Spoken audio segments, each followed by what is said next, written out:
मोटू ने फैसला किया कि अब उसे शहर जाकर कोई अच्छी नौकरी करनी चाहिए।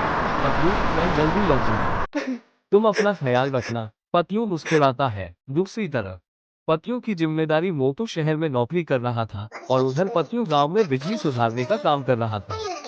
एक दिन वो एक ऊंचे बिजली के खंभे पर चढ़कर उसे ठीक कर रहा था। तेज कर्ज ने पतलू को झटका दिया। वो जोर से नीचे गिरा। वो बिना कुछ सोचे तुरंत भागता हुआ गांव पहुंचा।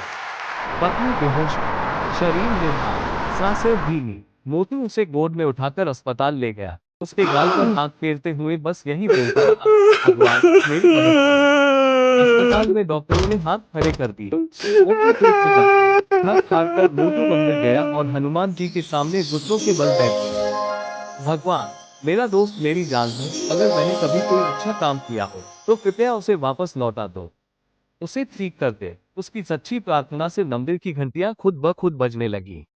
एक तेज रोशनी प्रकट हुई। हनुमान जी स्वयं प्रकट हो गए।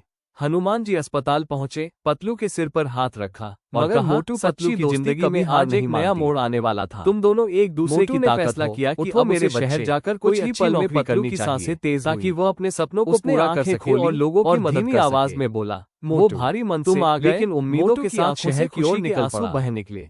उसने मैं पतलू को जल्दी गले लगा लौटूंगा। लिया। तुम मैं अपना तुम्हें ख्याल छोड़कर रखना। कहीं नहीं जा पतलू सकता। मुस्कुराता हम है। साथ हैं और मोटू, हमेशा तुम जहां रहेंगे। भी रहो, मैं मोटू हमेशा पतलू की तुम्हारे दोस्ती साथ फिर हूँ। एक बार जीत दूसरी गई। तरफ दोनों साथ पतलू घर की लौटे। जिम्मेदारी एक मोटू दूसरे को शहर में देखकर नौकरी कर मुस्कुराए रहा था और मोटू उधर बोला, पतलू चल गांव में पतलू, बिजली आज सुधारने समोसे का काम मेरी कर तरफ रहा से। था। एक पतलू दिन वो हंसते एक हुए ऊंचे बोला, बिजली के और खंभे हल्दी पर चढ़कर दूध। लाइन ठीक कर रहा था।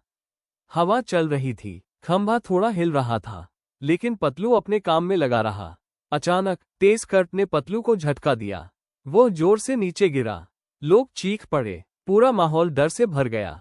शहर में बैठे मोटू को जब ये खबर मिली तो उसकी आंखों में आंसू आ गए। वो बिना कुछ सोचे तुरंत भागता हुआ गांव पहुंचा। पतलू बेहोश था, शरीर निढाल, सांसें धीमी। मोटू उसे गोद में उठाकर अस्पताल ले गया। उसके गाल पर हाथ फेरते हुए बस यही बोलता रहा, पतलू, उठो ना, तुम मेरे बिना कुछ भी नहीं हो। भगवान मेरी मदद करो। अस्पताल में डॉक्टरों ने हाथ खड़े कर दिए। मोटू टूट चुका था, आंसू रुक नहीं रहे थे। थक हार कर मोटू मंदिर गया और हनुमान जी के सामने घुटनों के बल बैठ गया। उसकी आवाज कांप रही थी, भगवान, मेरा दोस्त मेरी जान है। अगर मैंने कभी कोई अच्छा काम किया हो तो कृपया उसे वापस लौटा दो, उसे ठीक कर दे। उसकी सच्ची प्रार्थना से मंदिर की घंटियां खुद ब खुद बजने लगी। एक तेज रोशनी प्रकट हुई। हनुमान जी स्वयं प्रकट हो गए। हनुमान जी अस्पताल पहुंचे, पतलू के सिर पर हाथ रखा और कहा, सच्ची दोस्ती कभी हार नहीं मानती। तुम दोनों एक दूसरे की ताकत हो। उठो मेरे बच्चे। कुछ ही पल में पतलू की सांसें तेज हुई। उसने आंखें खोली और धीमी आवाज में बोला, मोटू, तुम आ गए। मोटू की आंखों से खुशी के आंसू बह निकले। उसने पतलू को गले लगा लिया। मैं तुम्हें छोड़कर कहीं नहीं जा सकता पतलू, हम साथ हैं और हमेशा रहेंगे। मोटू पतलू की दोस्ती फिर एक बार जीत गई। दोनों साथ घर लौटे, एक दूसरे को देखकर मुस्कुराए और मोटू बोला, चल पतलू, आज समोसे मेरी तरफ से। पतलू हंसते हुए बोला, और हल्दी दूध।